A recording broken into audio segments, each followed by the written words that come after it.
नमस्कार प्यारे बच्चों। अब हम लोग शुरू करेंगे गुरुत्वाकर्षण का पार्ट 2। ठीक है, पार्ट 1 में हम लोग न्यूटन का गुरुत्वाकर्षण का नियम पढ़ चुके हैं। उसके बाद हमने कुछ उसकी प्रॉपर्टी भी पढ़ी। तो F का जो फार्मूला मिला था अपने को Gm1m2/r²। इसकी बहुत सारी प्रॉपर्टी पढ़ी हमने। अब एक प्रॉपर्टी से यहाँ कंटिन्यू करेंगे। वो प्रॉपर्टी हमने ये पढ़ी थी कि किसी भी कण पर जो लगने वाला कुल गुरुत्वाकर्षण बल जो होता है वो उसके पास उपस्थित अलग अलग कणों द्वारा लगने वाले गुरुत्वाकर्षण बलों का सदिश योग होता है। सदिश योग क्यों कह रहे हैं हम लोग? क्योंकि बल एक सदिश राशि है। क्लियर है। एक प्रॉपर्टी ये भी देखी थी कि किसी कण पर किसी कण के द्वारा लगने वाला गुरुत्वाकर्षण बल अन्य कण की उपस्थिति अथवा अनुपस्थिति पर निर्भर नहीं करता। मतलब ये है कि अगर इस कण द्वारा इस कण पर गुरुत्वाकर्षण बल F लग रहा था पहले जब ये नहीं था, अब इसके आने के बाद भी इस कण द्वारा इस पर गुरुत्वाकर्षण बल F ही लगेगा। क्लियर है। तो ऐसे उदाहरण हम कर चुके हैं, लेकिन फिर भी अब यहीं से शुरुआत करते हैं। ठीक है, ये सवाल आपको समझ में आ गया होगा कि ये मूल बिंदु है, ये x अक्ष पर बिंदु है 2,0 और ये y अक्ष पर बिंदु है 0,2 और ये तीन बिंदु द्रव्यमान रखे गए हैं, तीनों का द्रव्यमान स्मॉल m है। तो किसी भी एक पर आप बता दो कुल परिणामी गुरुत्वाकर्षण बल।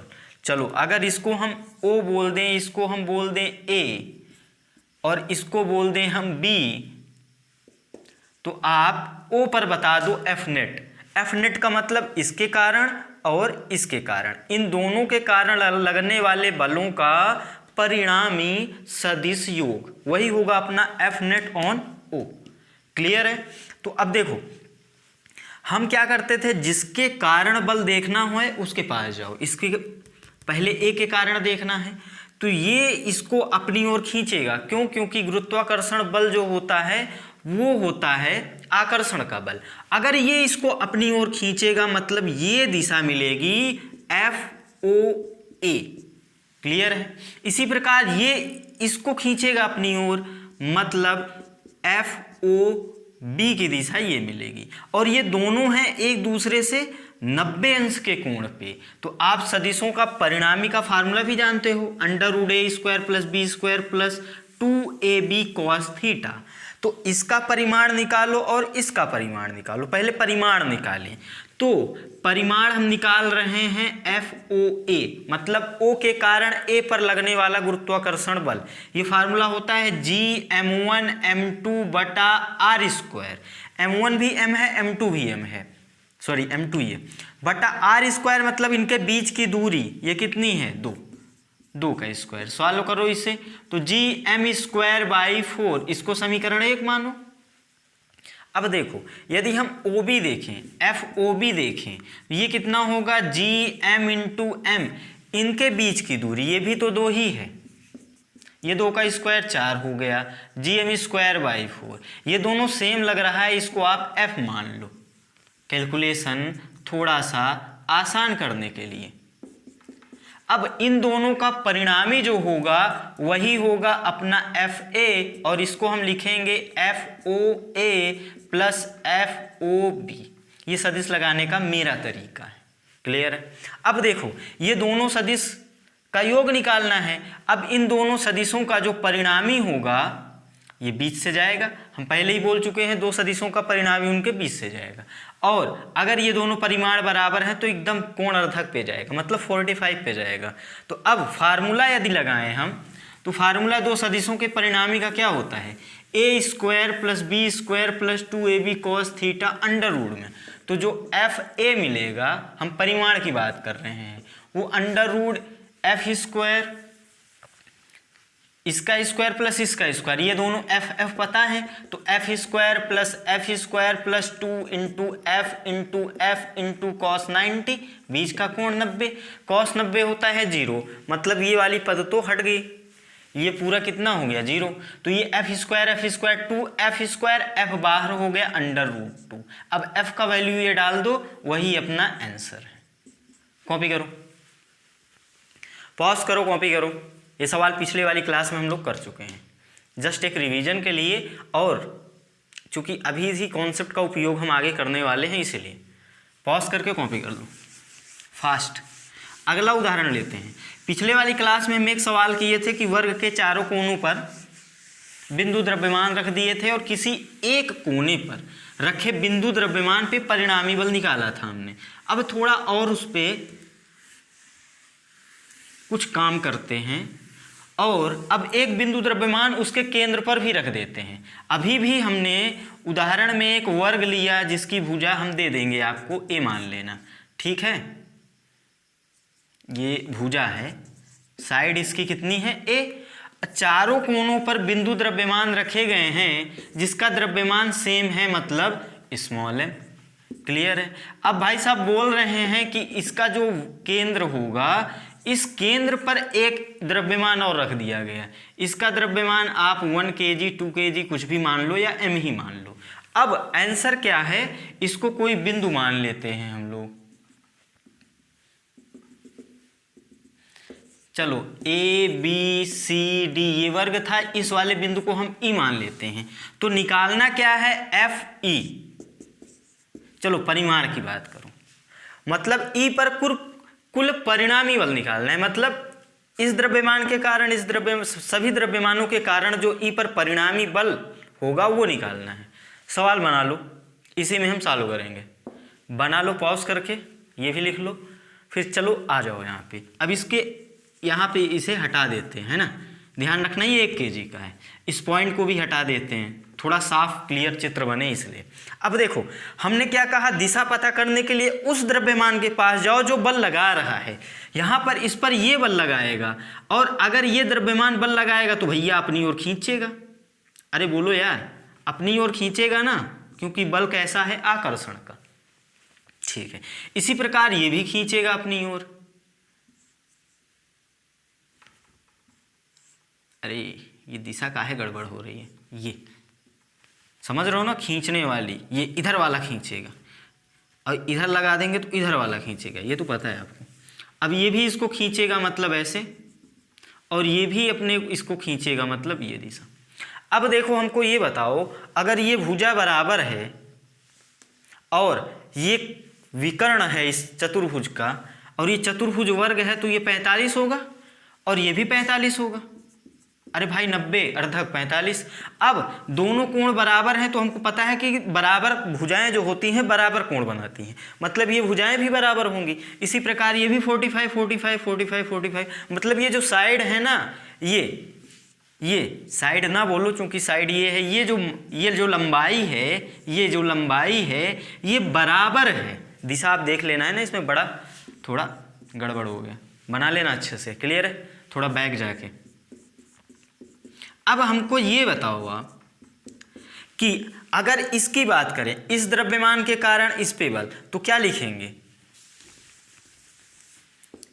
F E B. परिमाण की बात कर रहे हैं। चलो बी के कारण ई पर ये कितना है, जी एम एम बाई। ये भुजा, इसका मान यदि निकालना चाहो तो कैसे निकालोगे, यहाँ पे लंब डालो तो ये 90 हो जाएगा, और ये एस ए बाई 2 हो जाएगी। खैर देखो ये साइड तो निकालने की जरूरत नहीं है, भी 0 आ जाएगा, लेकिन यहाँ से आप सीख लो कुछ गणित भी, ठीक है। तो ये ए बाई 2 हो जाएगा। अच्छा, अब यहाँ पे ये ए बाई 2 है और ये निकालना है, ये एंगल पता है, तो ये लंब है, ये आधार है। आधार और कर्ण में संबंध चाहिए, cos 45 लगा दो। थोड़ी सी गणित सीख लेते हैं। cos 45 क्या होगा, ये भुजा बटा ये भुजा, ये बीई भुजा है ना, और इसको नाम क्या दे, एफ दे दो। तो ये यहाँ जाएगा आधार बी एफ बटा बीई, इसकी वैल्यू अपने को पता है a/2 बटा बीई ही तो निकालना है अपने को। क्लियर है। अब देखो ये कितना हो गया, a/2 बीई। थोड़ी सी गणित सिखा रहा हूं, बाकी यहाँ पे तो इसका आंसर 0 भी बता दूंगा। और cos 45 कितना होता है, 1/√2। तो यहाँ से जो बीई की वैल्यू मिलेगी, ये कितना हो जाएगा, ये यहाँ जाएगा, और ये √2 को क्या लिख सकते हो, √2 कट जाएगा, मतलब मिलेगा a/√2। ठीक है। अब देखो ये भुजा जो a/√2i है, ये वाली भुजा ये मतलब चारों बराबर होगा, और किसके बराबर होगा? be/√2 के, मतलब a/√2 के। अब देखो इतना ही बल तो ये भी लगाएगा, डी वाला कण भी इस पर लगाएगा, लेकिन इसकी दिशा इधर होगी और इसकी दिशा इधर है। चलो लिख देते हैं, एक लाइन लिखने में क्या जाता है, F/E due to D, value लिखो, है ना, मैग्नीट्यूड परिमाण लिखो, ये होगा Gmm/, ये भुजा तो अभी भी उतनी है, इसका स्क्वायर। अब देखो ये समीकरण जो हैं 1/2 हैं, परिमाण के आधार पे तो दोनों बराबर हैं, दोनों का परिमाण बराबर है, और दिशा दोनों की विपरीत है, तो ये वाले बल एक दूसरे को कैंसिल कर देंगे। तो यहाँ पर यदि इन दोनों का नेट निकालें हम, ध्यान रखना ये जो नेट लिख रहे हैं इन दोनों का नेट, तो कितना हो जाएगा? 0, क्योंकि अगर हम एफ नेट की बात करेंगे सदिश सहित, क्लियर है, मतलब इन दोनों के कारण तो बल नहीं लगेगा। इसी प्रकार इन दोनों कणों को देखो तो ये दूरी सेम, दोनों के द्रव्यमान भी सेम। अच्छा यहाँ पे इसका द्रव्यमान जो था m1 था, एक का m1 था, तब भी वैल्यू तो सेम ही आएगी ना। तो इसके द्वारा इस पर बल और इसके द्वारा इस पर बल, दोनों का परिमाण इसी प्रकार बराबर आ जाएगा और दिशा विपरीत आ जाएगी, तो ई पर एफ नेट कितना हो जाएगा? 0। पॉज कर लो, पॉज करके कॉपी करो, तो अपना आंसर क्या है? 0, मतलब ई पर कुल परिणामी बल कितना लगेगा? 0। तो देखो ऐसे क्वेश्चंस आप इलेक्ट्रो में भी कर चुके हो। तो यहाँ पर सबसे पहले आप डायरेक्शन देखो, दिशा देखो, अगर दिशा विपरीत अब परिमाण बराबर तो हम एफ नेट बोल देंगे सीधा सा कितना? 0। समझ में आ गई बात? एक छोटा सा उदाहरण और लेते हैं, फिर चलते हैं अपने मेन कॉन्सेप्ट की ओर।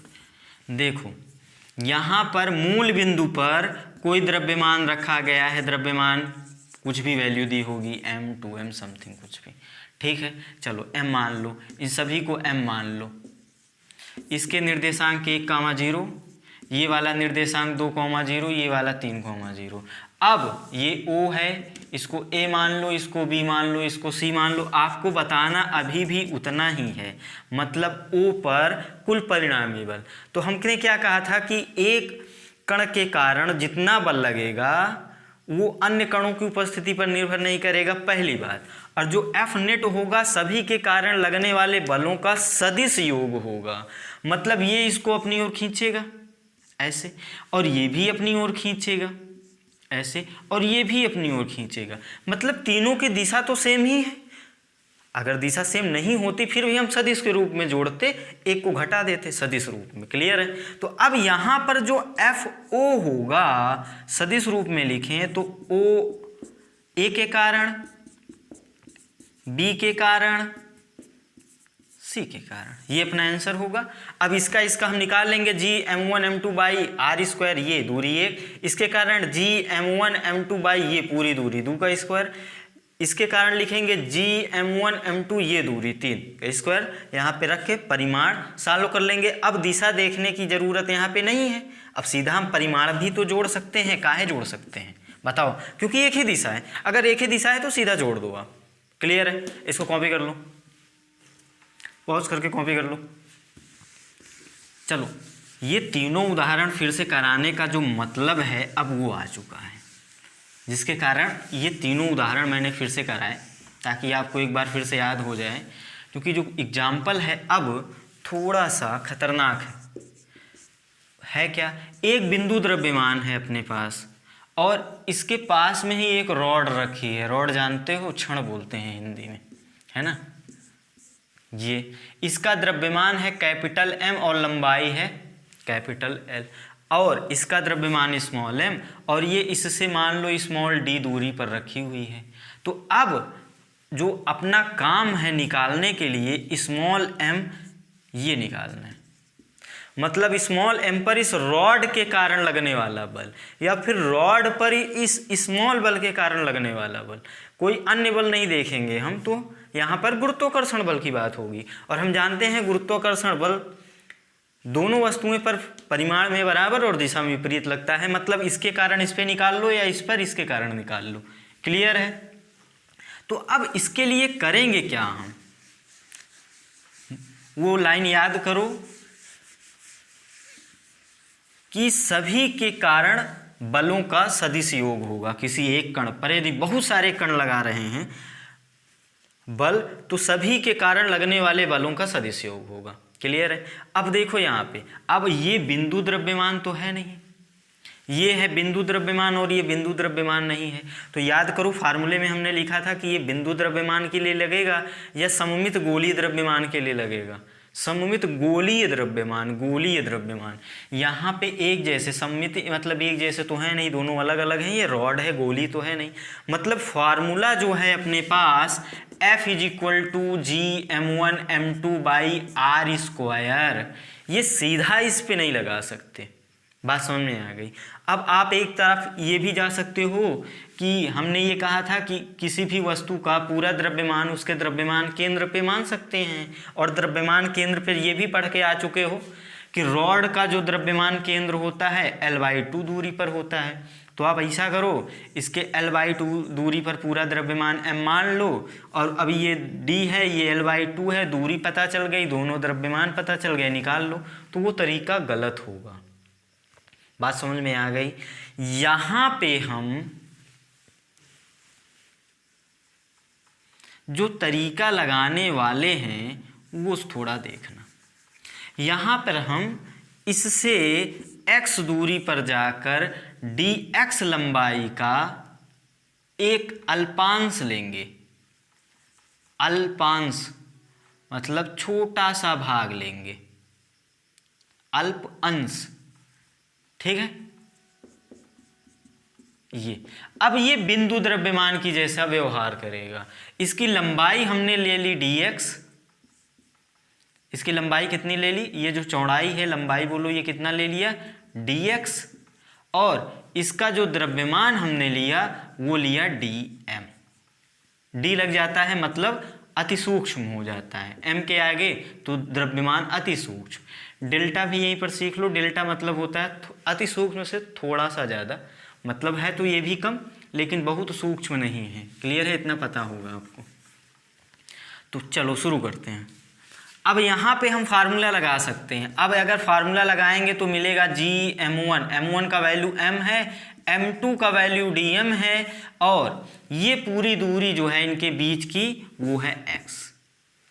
क्लियर हो गया? अब ये जो बल लगेगा ना इनके बीच वो dF लगेगा। भैया अगर ये छोटा सा द्रव्यमान है तो इनके बीच बल भी छोटा सा लगेगा। क्लियर है? अब देखो करने वाले क्या हैं। ये जो रॉड है ये बहुत सारे ऐसे छोटे छोटे अल्पांशों से मिलकर बनी होगी। भाई एक टुकड़ा हमने यहाँ लिया, एक टुकड़ा यहाँ भी होगा। क्लियर है?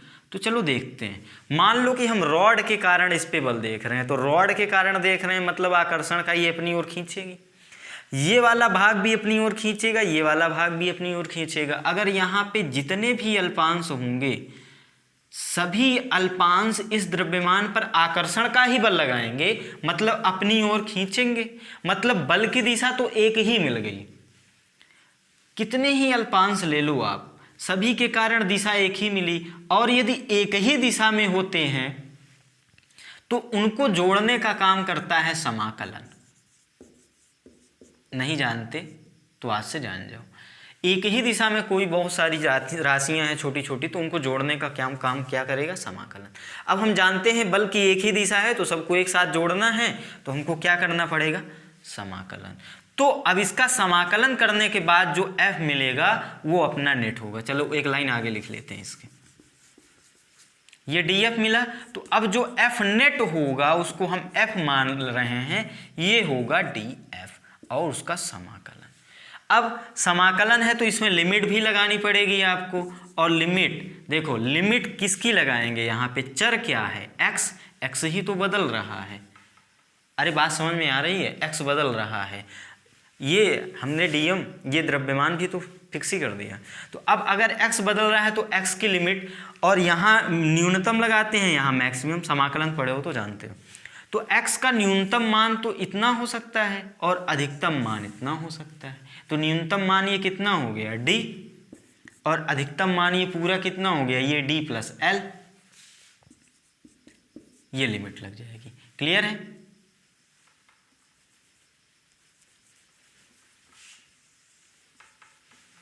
अब देखो वैल्यू रखो, तो f कितना मिलेगा, समाकलन d से लिमिट है d प्लस l, और यहाँ पे df की वैल्यू डालो, तो gm dm by X square. अब आपको यदि समाकलन की थोड़ी सी आइडिया हो समाकलन का, तो यहाँ ऊपर dx आता है तभी एक्स स्क्वायर का हम समाकलन कर सकते हैं, या फिर मान लो ऊपर x आए, मतलब इसका ये होता है कि ये जो dx के साथ होता है ना, वो वाला पद आना चाहिए। क्लियर है? मतलब अभी ये dm था, ये x है, तो इसका समाकलन नहीं कर सकते, मतलब dm को अपने को तोड़ना पड़ेगा। बात क्लियर हो गई? चलो इतना पहले कॉपी कर लो, क्योंकि हम लोग इस पर थोड़ा काम करने वाले हैं, यहीं पे मेटेंगे, डायग्राम नहीं मेटेंगे। इसको कर लो कॉपी। कर लिया? भाई जगह कम है तो आपको बार बार कॉपी करना पड़ेगा। चलो ये वाली लाइन अभी पड़ी रहने देते हैं, डीएम निकालने की कोशिश करते हैं। डीएम क्या है, हमने अल्पांश माना था, तो अल्पांश के लिए अपने को द्रव्यमान चाहिए। चलो यहाँ पर आते हैं, एल लंबाई का द्रव्यमान कितना था, एम, तो एकांक लंबाई का द्रव्यमान एम बाई एल हो जाएगा। बोलो, तो डी एक्स लंबाई का द्रव्यमान कितना हो जाएगा, M by L into D X. ये एक एक नियम जानते हो आप। तो ये एकांक लंबाई का जो द्रव्यमान था वही तो डीएम था, और यहां से डीएम कितना आया है, M by L D X. अरे ये समझ में आया क्या, थोड़ा फास्ट हो गया क्या? देखो अपने को निकालना क्या है, डीएम का वैल्यू, ताकि यहाँ पे dx आ जाए। क्लियर है? तो अब हम ये जानते हैं ये पूरी लंबाई l थी और द्रव्यमान कैपिटल M था, मतलब L लंबाई का द्रव्यमान था m, तो एकांक लंबाई का द्रव्यमान ये बटा में जाता है ना, और dx के लिए निकालेंगे तो ये गुणा में जाता है। और ये जो dx लंबाई का जो द्रव्यमान था, dx लंबाई का जो द्रव्यमान था वही तो था dm, मतलब dm बराबर ये वैल्यू। इसको भी लिख लो, फिर से मेटेंगे, पॉज कर लो, पॉज करके लिख लो। मतलब dm का वैल्यू कितना पता चल गया, m by L into D x. चलो यहाँ पे डालते हैं वैल्यू, तो ये मिलेगा f इज इक्वल टू समाकलन। अब देखो समाकलन से जो कांस्टेंट होते हैं उनको बाहर कर देते हैं, मतलब g और m, कांस्टेंट मतलब जो नियतांक होता है उसको बाहर कर देते हैं, gm को बाहर कर दो, dm का वैल्यू डालो। dm का वैल्यू अपने को मिला था m by L D x. कैसे निकाले हैं, एक एक नियम से, एम एल डी एक्स, और ये बटा वाला एक्स स्क्वायर तो है ही। अब देखो यहाँ पर और भी बहुत सा, अच्छा लिमिट लगा दो d से d प्लस एल की। अब यहाँ पर कुछ कांस्टेंट और हैं, कौन कौन सा, l, l भी तो कांस्टेंट है, बाहर करो, m है भी कांस्टेंट है, बाहर करो, तो ये मिला G M M by L, अंदर बचा क्या, D X by X square, limit d से d प्लस एल। क्लियर है? इसको हटा देते हैं, सालों कर लो, कुछ भी नहीं है, लिमिट लगाना है बस, समाकलन कर देना है। आप समाकलन जानते हो, 1 बाई एक्स स्क्वायर का माइनस 1 बाई एक्स होता है, नहीं पता तो देखो समाकलन के लिए x पे पावर n dx का फार्मूला होता है x पे power n minus 1 by n minus 1। ठीक है, समाकलन। तो अब ये x की वैल्यू अगर इसको ऊपर करेंगे, 1 बाई एक्स स्क्वायर को हम क्या लिख सकते हैं, x पे पावर माइनस 2, तो ये माइनस 2 मतलब n का वैल्यू माइनस 2, तो यहाँ पे माइनस 2 ये ऊपर जाएगा ना, सॉरी प्लस होता था यार, हो जाती है मिस्टेक, n प्लस 1 अपान n प्लस 1 हो जाती है मिस्टेक। तो n का वैल्यू कितना है, माइनस का 2, और ये भी कितना है, माइनस का 2, तो यहाँ पे कितना मिल जाएगा, यहाँ भी था क्या, माइनस का 2, तो ये मिल जाएगा x पे पावर माइनस 1 बाई माइनस 1। तो अभी ये माइनस 1 तो ऊपर चला गया, और ये पावर माइनस 1 है, नीचे लाओगे तो प्लस हो जाएगा, 1 बाई एक्स आएगा। चलो यहाँ पे वैल्यू रखो, तो ये मिला G M M by L, और ये कितना मिला, इसका समाकलन माइनस का 1 बाई एक्स, और लिमिट है d से d प्लस एल। आपको याद होगा लिमिट रखते हैं, पहले अपर लिमिट फिर माइनस लोअर लिमिट, उच्च सीमा माइनस निम्न सीमा, ऐसे रखते हैं। तो ये मिलेगा G M M by L. अब देखो ये माइनस तो ऑलरेडी है, चलो ब्रैकेट लगा दो, पहले ये वाली लिमिट कहाँ रखते हैं, x की जगह, तो ये हो जाएगा डी प्लस एल माइनस ये वाला मान रखते हैं एक्स की जगह पे। ये देखो ये माइनस हमने बाहर कर दिया था। अब अगर माइनस से गुणा करेंगे तो ये माइनस होगा, ये प्लस होगा। और लासा लेके सालो कर सकते हो आप। अब लासा में तो नहीं बताना पड़ेगा ना। चलो इतना पॉज करो, इसे हटा रहे हैं। पॉज करो जल्दी से, पॉज करो मतलब कॉपी करो, समझ रहे हो ना। अब इसको हटा सकते हैं डायग्राम को, अपना काम बन गया ना डायग्राम से।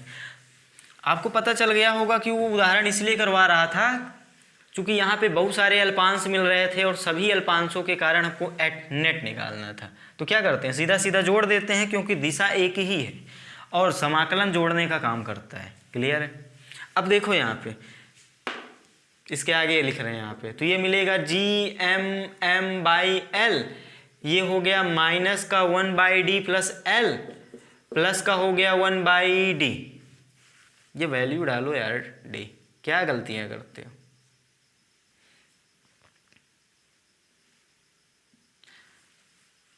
डी, चलो लासा लो। लासा जानते हो, लघुत्तम समापवर्त बोलते हैं, क्या बोलते हैं। ये यहाँ जाएगा माइनस का डी और यहाँ जाएगा प्लस का डी प्लस एल।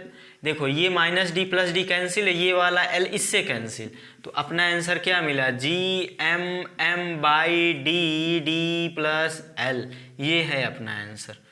कॉपी कर लो, पॉज करो जल्दी से, कॉपी करो। मतलब ये है रॉड जब आ जाएगी ना तो थोड़ा सा हमको रुकना पड़ेगा, ठहरना पड़ेगा, थोड़ा सा सोचना पड़ेगा। पॉज करो, कॉपी करो, पॉज करो, कॉपी करो।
चलो आगे चलते हैं। कॉपी कर लिए। आपको वो सर नोट्स तो मिल जाता है तो कॉपी काहे करें। देखो नोट्स में यहाँ पर हो सकता है डिफरेंट भी हो जाए, है ना, सवाल की वैल्यू, इसलिए बाकी आप समझदार हो। चलो एक उदाहरण करते हैं जो नोट्स में आप पीछे लिख चुके हो, है ना। नोट्स एक्चुअली उनके लिए है जो नहीं लिख पाते हैं ना, जो समझ रहे हो आप, सारी बातें नहीं नोट कर पाते, छूट जाती हैं। ऑब्वियसली कुछ ना कुछ तो छूट ही जाता है, इसके कारण नोट्स है आपके पास, है ना। बैठ जाओ, पॉज करो, लिखो। नहीं लिखना है तो उसका शॉर्ट नोट्स बना लो, नोट्स में भी शॉर्ट नोट्स बना लो, है ना। जो नोट्स बना रहे हो कॉपी में उसमें पॉइंट्स लिखते जाओ, जैसे संरक्षी बल लिखा है लिख लो। क्लियर है, बस समझ गए आप। चलो उदाहरण करते हैं, ज़्यादा फालतू बात नहीं करते। दो वृत्त दिए गए हैं अपने, वृत्त मतलब गोला दिए गए हैं, है ना। और ये मान लो पृथ्वी पर रखे हैं,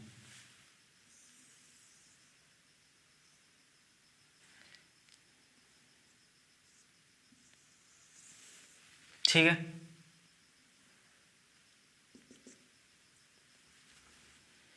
ये कुछ इस प्रकार से, ये पूरी दूरी 2r, मतलब इसकी त्रिज्या 2r हो गई, और ये 2r के बराबर है, इसलिए मैंने ये लाइन बनाई है, क्लियर है। और इसकी जो त्रिज्या है वो क्या है, r।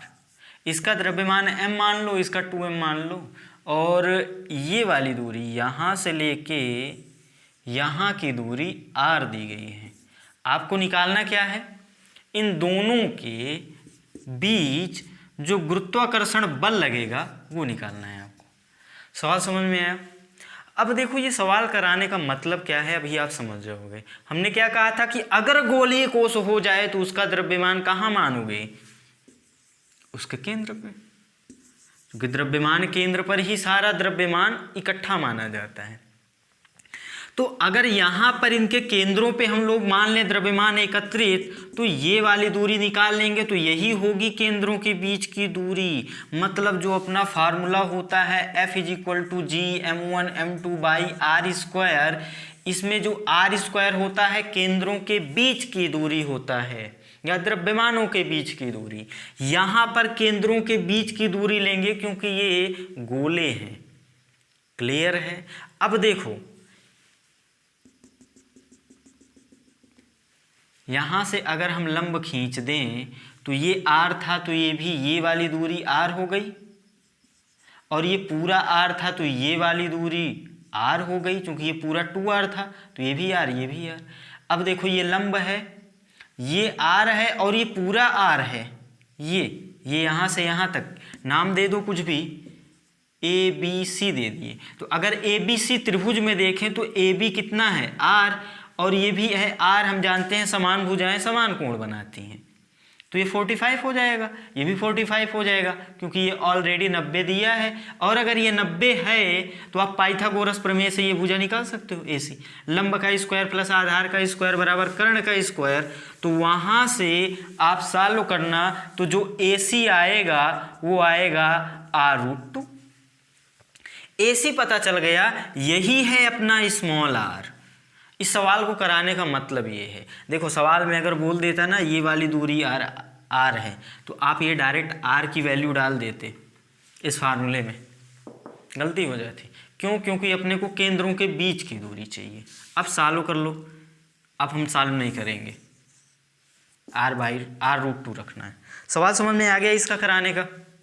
पॉज करो, कॉपी करो, कर लिए, पॉज करके कॉपी करो।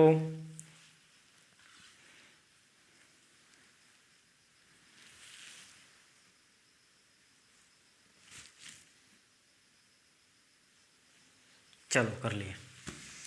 अब एक नोट और लिख सकते हो कि गुरुत्वाकर्षण बल क्या है, एक संरक्षी बल है। पीछे नोट्स में जा चुका है, आप ध्यान दिए होंगे। तो गुरुत्वाकर्षण बल क्या है, एक संरक्षी बल है। और संरक्षी बल आप पीछे पढ़ के आ चुके हो, जब हम लोग पढ़ रहे थे वर्क पावर एनर्जी, तो वहाँ पे संरक्षी बल आपने पढ़ा था कि कंजर्वेटिव फोर्स बोलते ना इसको। संरक्षी बल ऐसा बल होता है जिसके द्वारा किया गया कार्य पथ पर निर्भर नहीं करता। ऐसे समझ लो ना, ये यहाँ पर आप हो, एक गेंद को आप ले जाना चाहते हो ये छत पर, यहाँ से यहाँ ले जाना चाहते हो। अब मान लो आप ऐसे लेके जाओ, या फिर इस गेंद को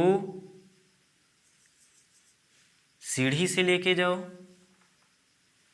ऐसे फेंक के ले जाओ, या सीढ़ी जानते हो ना कैसे बनती है, ऐसे बनेगी, ऐसे बनेगी, ऐसे। अब देखो ये दूरी तो बहुत तय हो जाएगी ना।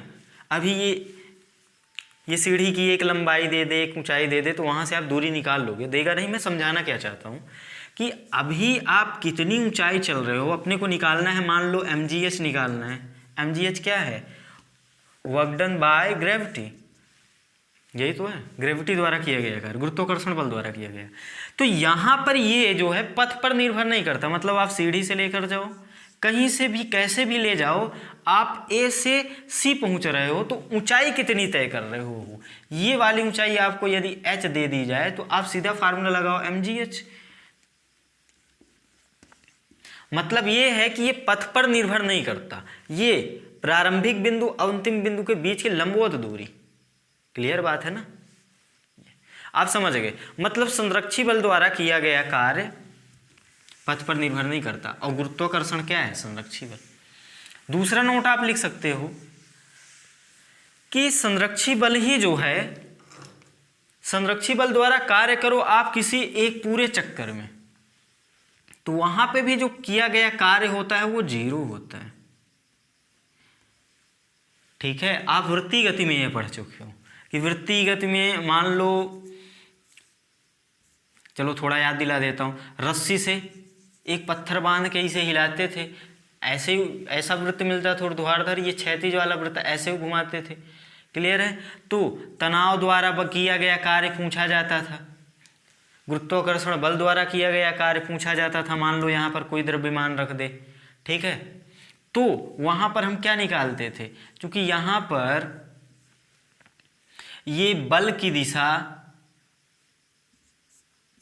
तनाव तो इस दिशा में लगेगा, और ये विस्थापन की दिशा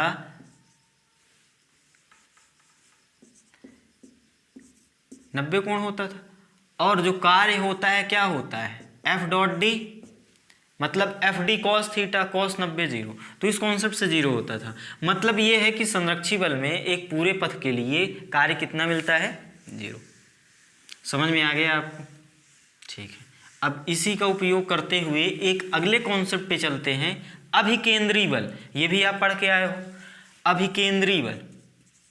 अभिकेंद्री बल ही तो अभी मिल रहा था जब आप रस्सी से पत्थर बांध के घुमा रहे थे, तो जो तनाव बल था वो अभिकेंद्री बल का ही कार्य कर रहा था। मतलब अभिकेंद्री बल कोई अलग से बल नहीं है, ये अलग अलग स्थिति पर अलग अलग जो बल होंगे वो अभिकेंद्री बल का कार्य कर रहे थे।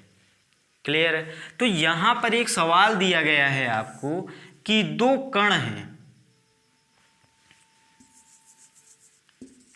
m1 मान लो और इसको मान लो m2, ठीक है।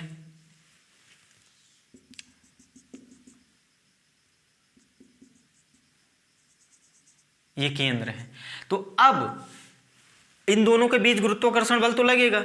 अगर इन दोनों के बीच गुरुत्वाकर्षण बल लगेगा तो मान लो इनके पास कुछ वेलोसिटी आ गई, कुछ वेग आ गया और ये घूमने लगे। सवाल क्या है, यही वेग बता दो आप। दिया क्या है आपको, m1 m2 चलो बराबर दे दिया, इसकी त्रिज्या कैपिटल R दे दी, ठीक है। और क्या देगा, ठीक है इतना ही दिया है, जी तो जानते हो आप, सार्वत्रिक गुरुत्वाकर्षण नहीं था। चलो बता दो, v का वैल्यू बता दो, पॉज करो कॉपी करो, सवाल कॉपी कर लो। चलो आते हैं सॉल्व करते हैं, पॉज करके आप ट्राई भी कर सकते हो सवाल के लिए। अब देखो यहाँ पर इनके बीच जो गुरुत्वाकर्षण बल लगेगा वो लगेगा Gm1 m2 by R square. R का वैल्यू कितना हो जाएगा, r प्लस आर। आर क्या है, इनके बीच की दूरी, और इनके बीच की दूरी यहाँ पर कितनी है, 2r। सॉल्व कर सकते हो आप, Gm square by 4r square. Clear है, समीकरण 1 मान सकते हो। अब इनके बीच ये जो गुरुत्वाकर्षण बल लग रहा है यही अभिकेंद्री बल देगा इनको गति करने के लिए, नहीं तो ये इस वृत्त में गति कर ही नहीं पाएंगे। बात समझ में आ रही है। और वृत्तीय गति के लिए अभिकेंद्री बल आवश्यक है, अगर अभिकेंद्री बल नहीं होगा तो वृत्तीय गति हो ही नहीं सकती। और वो अभिकेंद्री बल मिलता क्या है, मिलता किससे है, वो सिचुएशन पर निर्भर करता है। मतलब ये अलग से कोई बल नहीं होता, ये अलग अलग परिस्थितियों में अलग अलग बलों से मिलता है। यहाँ पर इन दोनों के बीच जो गुरुत्वाकर्षण बल लग रहा है वही इनको अभिकेंद्री बल देगा। मतलब अभिकेंद्री बल का फार्मूला भी लिख लो, होता है mv स्क्वायर बाई आर। आप पढ़ के आ चुके हो इसलिए थोड़ा फास्ट लिख देते हैं। और ये होगा f के बराबर, मतलब fg बोल दो आप, और ये वैल्यू डाल दो यहाँ पे, बस सॉल्व कर लो। बात समझ में आ गई आपको, फास्ट तो नहीं हो रहा है। यहाँ से v का वैल्यू निकाल लो, आंसर लिखने का मतलब सॉल्व कर लो। चलो पॉज करो, कॉपी करो।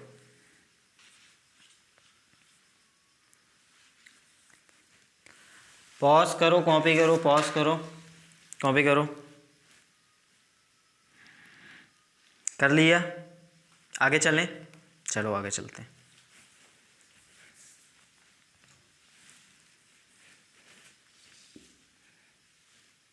कर लिए? ठीक।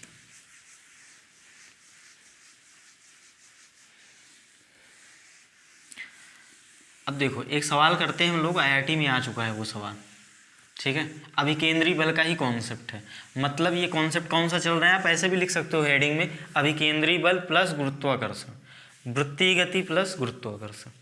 तो ये सवाल ये है कि एक समबाहु त्रिभुज के तीनों कोनों पर स्मॉल m द्रव्यमान के 3 पिंड रखे गए हैं, ठीक है। अब ये समबाहु त्रिभुज है, इसकी भुजा ए मान लिया हमने, क्लियर है।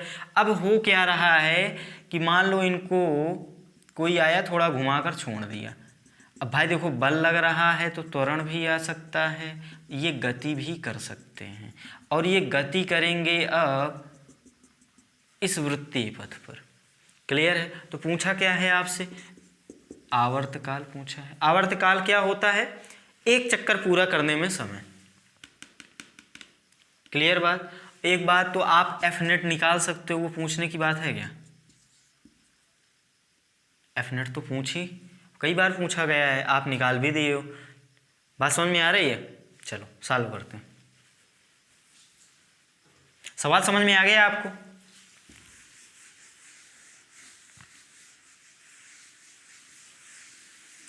वेग पूछ लेगा, वेग भी बता दो, क्योंकि वेग तो बतानी ही पड़ेगी तभी आवर्तकाल बता पाओगे। बहुत सारी चीज़ें पूछी जा सकती हैं। चलो शुरू करते हैं हम लोग, एफ से शुरू करते हैं। अब थोड़ा ये बताओ आप, ये सवाल आप पीछे करके आ चुके हो, ये तीनों द्रव्यमान m हैं और त्रिभुज है समबाहु, मतलब भुजा बराबर है, तीनों द्रव्यमान सेम है, इनके बीच लगने वाला देखो ये इसको अपनी ओर खींचेगा, ये भी इसको अपनी ओर खींचेगा। बात समझ में आ रही है ना? अब इस पे देखें तो ये अपनी ओर खींचेगा और ये भी अपनी ओर खींचेगा। इस पर देखें तो एक बल इस दिशा में लगेगा, एक बल इस दिशा में, और इनके बल जो आएंगे इनके परिमाण भी बराबर होंगे, क्योंकि जी m1 m2 m1 m2 m1 m2 द्रव्यमान same, by R square R square R square R square, R भी सेम m1 m2 सेम, मतलब बल सेम ही लगेंगे। तो हम किसी एक की गणना कर लें, वही सिचुएशन शेष दोनों के लिए हो जाएगी। बात समझ में आ गई होगी आपकी सममिति से। तो चलो बल निकाल लेते हैं फटाक से, है ना। ए की बात कर रहे हैं हम लोग, ए पे गणना करना शुरू कर रहे हैं, तो एफ ए बी निकाल लें, बी सी ही माने हैं, मतलब ये क्या है, सिर्फ परिमाण की बात करेंगे, दिशा हम यहाँ पे बता चुके हैं, ठीक है। ए पर बी के कारण G M M by A square, चलो एक लाइन और लिख दो, G M square by A square, इसको एफ मान लो, क्योंकि अब हम ये बात जान चुके हैं कि बराबर ही होगा, तो कोई वैल्यू मान लो, सॉल्व करने में आसानी होगी। दूसरा क्या निकालना है, परिमाण ही निकाल रहे हैं, ए सी निकाल लो, G M M by A square कितना, ये भी एफ ही आ जाएगा, और इन दोनों का परिणामी 1 और 2 का जो परिणामी होगा वही होगा F net on A due to B and C. Clear है? सदिश योग है। अब सदिश योग के लिए आप फार्मूला जानते हो, आर बराबर होता है under root A square plus B square plus 2ab cos theta, यहाँ का थीटा है 60, क्यों? क्योंकि ये समबाहु त्रिभुज है। तो यदि हम परिमाण की बात करें तो ये मिलेगा F square plus 2f cos 60 कितना होता है 1/2, ये 2 कट गया, ये एफ स्क्वायर 3f², एफ बाहर करो f√3, समझ में आ गया होगा आपको। चलो f की वैल्यू ही डाल दो यहाँ पे, तो ये √3 हुआ, f की वैल्यू डालो, gm² बाई a²। थोड़ा फास्ट हो रहा है क्या? फास्ट नहीं हो रहा है, उसमें क्या। तो ये है अपना नेट बल A पर। अब इसी प्रकार हम B पर और C पर सॉल्व करेंगे, तो B पर भी इतना ही आएगा और C पर इतना आएगा, और अगर ये कण वृत्तीय गति कर रहे हैं तो तीनों का वेग भी बराबर होगा। भाई सममिति से दिख रहा है, क्यों? क्योंकि अगर बल बराबर लग रहा है तो वेग भी बराबर मिलेगा। इतना पहले कॉपी कर लो, पॉज करो, कॉपी करो। पॉज करो, कॉपी करो, कर लिए। चलो अब हम मान लेते हैं प्रत्येक का वेग कितना है, स्मॉल का भी एक का निकाल दो, वही बाकी दोनों का भी वही होगा। क्लियर है? चलो चलते हैं। अब हमको ये बताओ, थोड़ा सोचो, आप थोड़ा सा सोचो। एक ही गणना कर रहे हैं हम लोग, अभी एक का ही वेग चलो निकाल दे रहे हैं। एक का वेग हम मान ले रहे हैं v, मान ले रहे हैं इस दिशा में गति हो रहा है, ठीक है। अब हमको ए का वेग निकालना है। सोचो क्या कर सकते हैं हम। गुरुत्वाकर्षण में वेग की बात कर रहा है, तो अगर गुरुत्वाकर्षण में वेग की बात करें तो आप अभिकेंद्री बल पे जा सकते हो, और अभिकेंद्री बल पे जैसे ही जाओगे mv²/r = fg मिल जाएगा। भाई ये वृत्तीय गति कर रहे हैं, वृत्तीय गति करने के लिए अभिकेंद्री बल का होना बहुत ज़्यादा जरूरी है। अगर अभिकेंद्री बल नहीं होगा तो वृत्तीय गति नहीं होगी। क्लियर है? और अभिकेंद्री बल कोई अलग से बल नहीं होता, वो लग रहे बलों में से ही कोई एक हो सकता है। तो यहाँ पे बल कौन सा लग रहा है? गुरुत्वाकर्षण। मतलब अभिकेंद्री बल की आपूर्ति कौन करने वाला है? गुरुत्वाकर्षण। कुछ ज़्यादा ही हिंदी हो रही है। आपूर्ति, अच्छा है। खास बात है यहाँ पे, खास बात, थोड़ी सी गणित यहाँ भी सीख लो। देखो ये r क्या है? वृत्त की त्रिज्या, ये ध्यान रखना।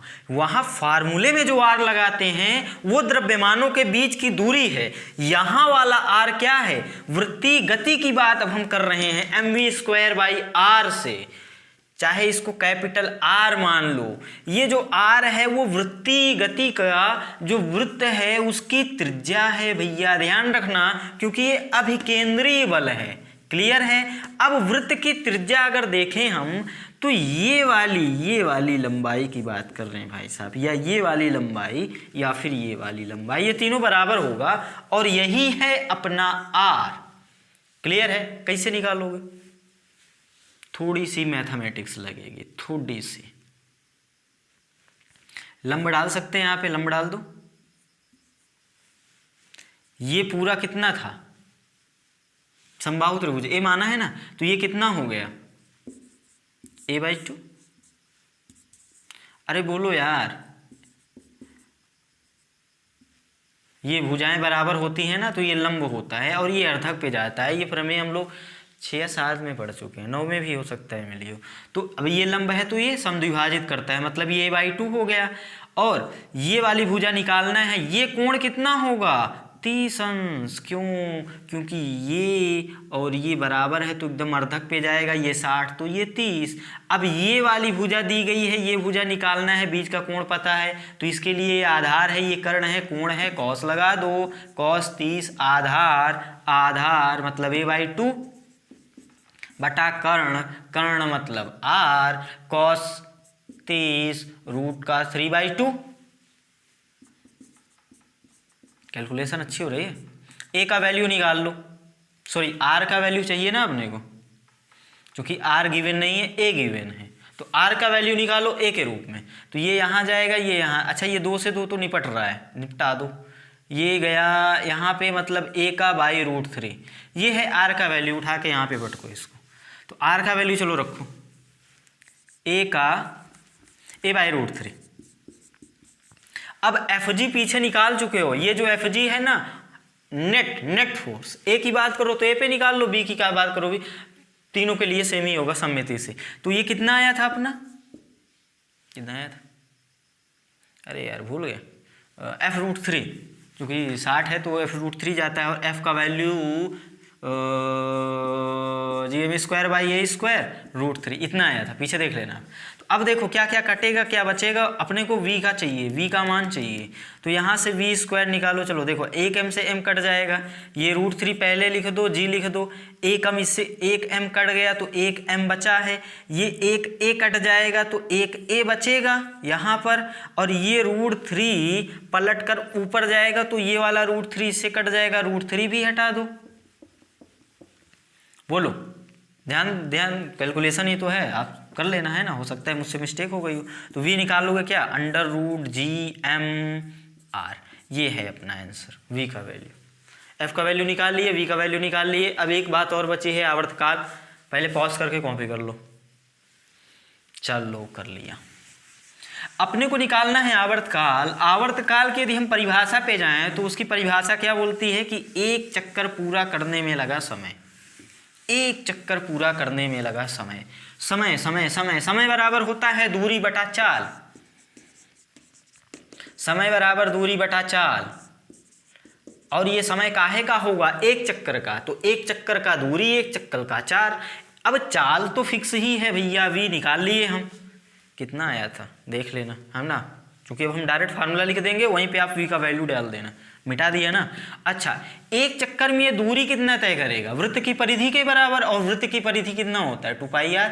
r का वैल्यू यहाँ से डालो। तो अब यहाँ पे जो आवर्तकाल मिलेगा मतलब t मिलेगा, वो मिलेगा दूरी मतलब का 2πr और 4 हमने v। अब r का वैल्यू यहाँ से डालो, v का वैल्यू जो नीचे निकाले थे। सॉल्व कर लो, वही होगा अपना आंसर। पॉज करो, कॉपी करो। तो ये सवाल जेई में आया हुआ है, समझ सकते हो क्या लेवल होता है। जेई वाले क्वेश्चन ज़्यादा टफ नहीं होते। अब ये बात बोल दिया आपको, बड़ा चंभा लग सकता है, लेकिन मैं कहना ये चाह रहा था कि अगर कॉन्सेप्ट क्लियर हो तो कर सकते हो।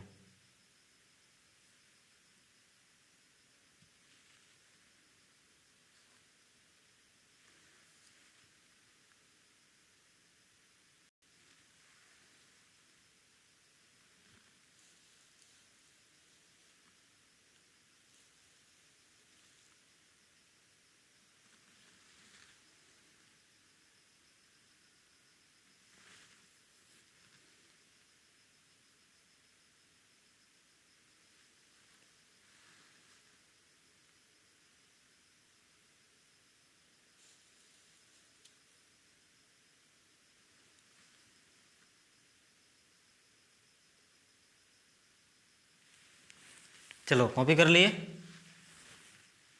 अच्छी बात है। अगले सवाल पे चलें।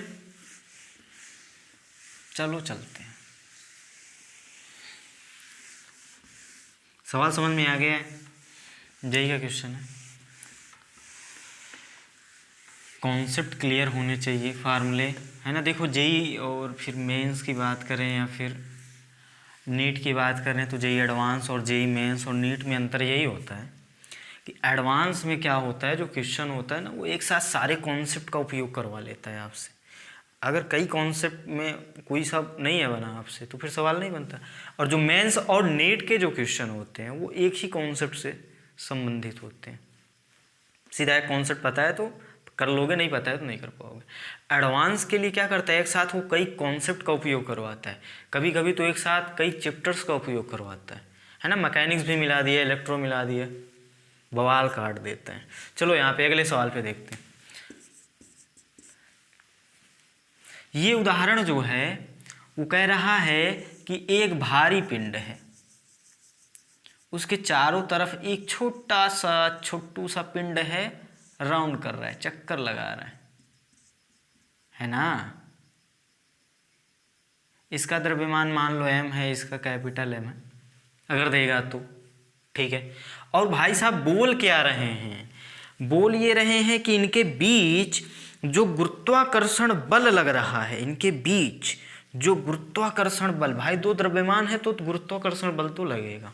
और ये जो गुरुत्वाकर्षण बल लग रहा है ये r की घात -5/2 के समानुपाती है। अपना r क्या है? उस वृत्त की त्रिज्या है जिसमें ये वृत्ताकार पथ में इस बड़े वाले पिंड का चक्कर लगा रहा है। सवाल समझ में आया आपको? तो अब पूछ क्या रहे हैं कि जो इसका आवर्तकाल होगा, आवर्तकाल होगा, आवर्तकाल होगा, वो r की कितनी घात के समानुपाती होगा। सवाल कॉपी कर लो, पॉज करो, कॉपी करो। चलो करते हैं। अब देखो, आप पहली बार सवाल देखोगे तो ये तो थोड़ी अजीब सी बात लगेगी कि भैया कह रहा है गुरुत्वाकर्षण बल और ये दे रहा है आवर्तकाल। यही तो जेईई एडवांस का कमाल है। मेंस की अगर बात करूं हम, अगर मेंस में पूछता भी ना तो यहाँ से कुछ ऐसी वैल्यू निकालता जो इस फार्मूले पे ही आपको आसानी से मिल जाती। अब चूंकि ये जेईई एडवांस का क्वेश्चन है तो थोड़ा एक्स्ट्रा लगवाएगा वो आपसे, आवर्तकाल से जोड़ दिया इसको। तो अब इसके लिए आपको पहली बात तो नोट करके लिख लो यार कहीं पे, और उसको रोज देखना कि अगर गुरुत्वाकर्षण बल के साथ वो वृत्तीय गति का कॉन्सेप्ट कर दे, घुमा दे, चक्कर लगवा दे, तो आप अभिकेंद्री बल को पकड़ लो, काम बन जाएगा।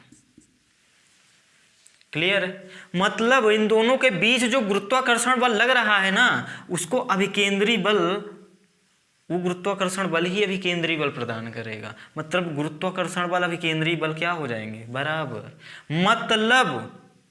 मतलब mv²/r = F। अब आपको थोड़ा थोड़ा चमक रहा होगा क्या कि ये जो t होता है ना, वो होता है 2πr, अरे वही तो लिखे थे, बटा क्या, समय बराबर दूरी बटा चाल। बस ये याद रखो आप, समय बराबर दूरी बटा चाल। दूरी कितना है एक चक्कर में? 2πr बटा वेग। अब देखो ये वाला वेग यहाँ इन्वॉल्व है ना, तो पहले वेग निकालो यहाँ से, क्लियर है, और f निकालो, फिर यहाँ पर पटको v का मान, फिर आपको r में रिलेशन मिल जाएगा। बात समझ में आ गई आपको? चलो चालू करें। तो अब देखो यहाँ से r क्या है? त्रिज्या, और r पर ही पूछ रहा है वो, तो r को तो हटाना नहीं है, द्रव्यमान तो हो जाएगा फिक्स। चलो इस f का फार्मूला अगली लाइन में, पहले इसको थोड़ा सिंप्लीफाई कर ही लेते हैं, डायरेक्ट लिखेंगे बवाल काट दोगे आप।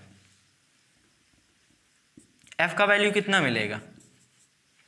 द्रव्यमान सवाल में देख लो कि अलग दिया गया है दोनों का कि सेम दिया गया है। बहुत भारी और बहुत हल्के की बात कर रहा है वो, है ना, बहुत भारी और बहुत हल्के की बात m1 m2 मान लो भाई। r², इनके बीच की दूरी ये r ही तो है। बात समझ में आ गई?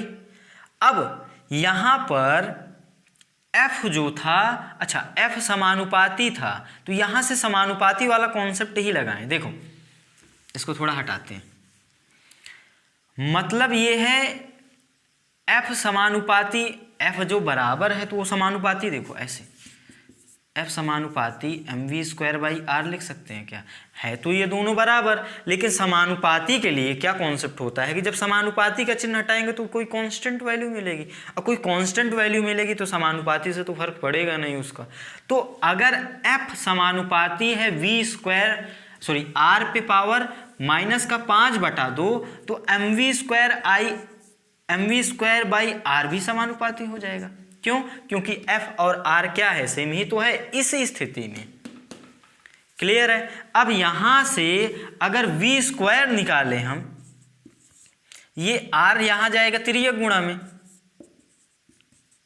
बोलो, और ये m जाएगा नीचे, और m हो गया कांस्टेंट, द्रव्यमान तो फिक्स ही होगा ना, और अगर द्रव्यमान फिक्स होगा तो उसको पिक्चर से हटा दो। अभी हमने वही तो कहा कि कांस्टेंट वाली वैल्यू कोई ज़रूरत नहीं है, समानुपाती में वो हट ही जाएगा। क्लियर है? अब यहाँ से v² समानुपाती क्या हो गया?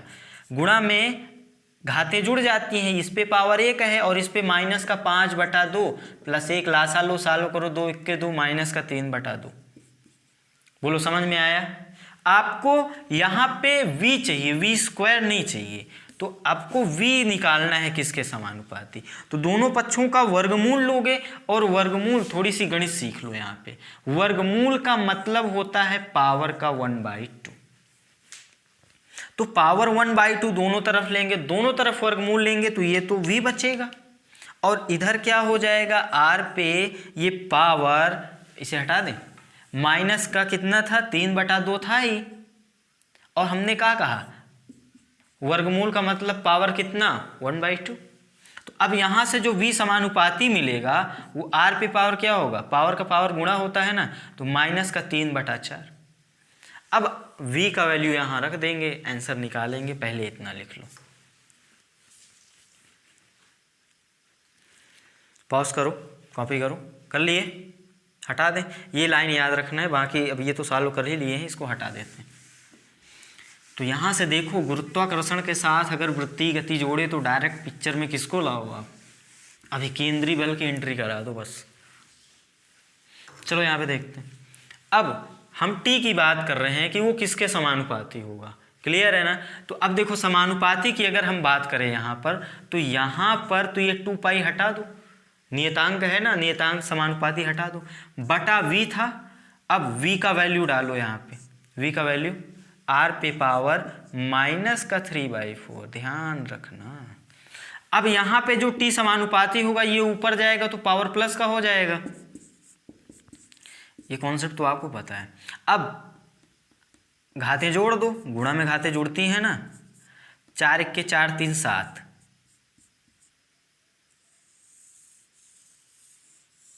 कोई गलती तो नहीं कर दी है, कैलकुलेशन देख लेना, अगर गलती नहीं की है तो यही अपना आंसर है। मतलब ये कि जो t² है, जो आवर्तकाल है, वो इसके समानुपाती है। हो सकता है आपसे पूछ ले t² किसके समानुपाती है, तो t² किसके समानुपाती है, दोनों पक्षों का वर्ग कर दो, जैसे अभी रूट लिया था उसी प्रकार वर्ग कर दो, तो इधर हो जाएगा t² और इधर करोगे तो ये भी क्या होगा, गुणा होगा 2 से। 7/4 था, कर दो, तो ये गुणा करोगे 2 तो ये कट जाएगा, तो t² किसके समानुपाती हो जाएगा, यहाँ पर भी था r था सॉरी, तो r पे पावर 7/2, ये आंसर। r पे पावर 3 का पूछ ले किस की समानुपाती r की कितनी घात के होगा, कुछ भी पूछ ले, वो पूछ सकता है। तो आपको मेन कॉन्सेप्ट यही ध्यान रखना है कि अगर वृत्तीय गति अगर वो गुरुत्वाकर्षण में ला दे तो अभिकेंद्री बल की शरण में जाना पड़ेगा आपको। वेग की बात करते देखो होता क्या है ना, शॉर्ट नोट्स जब बनाए जाते हैं, जब आप गुरुत्वाकर्षण का शॉर्ट नोट्स बनाओगे तो यही बातें आपको लिखनी है, ताकि इसको बार बार रिवीजन यही करना है। अभी क्या ये क्वेश्चन पूरा रिवाइज करोगे क्या बार बार, नहीं, इस क्वेश्चन के लिए आप नोट्स क्या बनाओगे, अच्छा जब वृत्तीय गति करा दे गुरुत्वाकर्षण में तो किसको लाना है, एंट्री करानी है अभिकेंद्री बल की, वहाँ से वेलोसिटी और आवर्तकाल, ये 2 चीज़ें पूछेगा। तो पॉज करो, कॉपी करो, आज की क्लास यहीं तक। अगली क्लास में हम लोग कुछ और उदाहरण करेंगे, कुछ और दूसरे कॉन्सेप्ट का उपयोग करते हुए गुरुत्वाकर्षण के, है ना। देखो सिंपल वाले कॉन्सेप्ट तो हो ही गए हैं, अब ये दूसरे चैप्टर से अटैच कर रहा है, जैसे यहाँ पे वृत्तीय गति से जोड़ा, अभिकेंद्री बल लाया, आवर्तकाल लाया, ठीक है। अभी आगे संवेग भी लाएगा, अगली वाली पार्ट में हम गुरुत्वाकर्षण में थोड़ा संवेग की एंट्री करवाएंगे। फिर क्या करेंगे, थोड़ी गणित लाएंगे, मैक्सिमा मिनिमा, और पूछेंगे अधिकतम गुरुत्वाकर्षण बल अगर हो तो चालू करो, मतलब समझ रहे हो ना, मैक्सिमा मिनिमा ला के थोड़ी मैथमेटिक्स भी लाएंगे। तो कॉपी कर लो।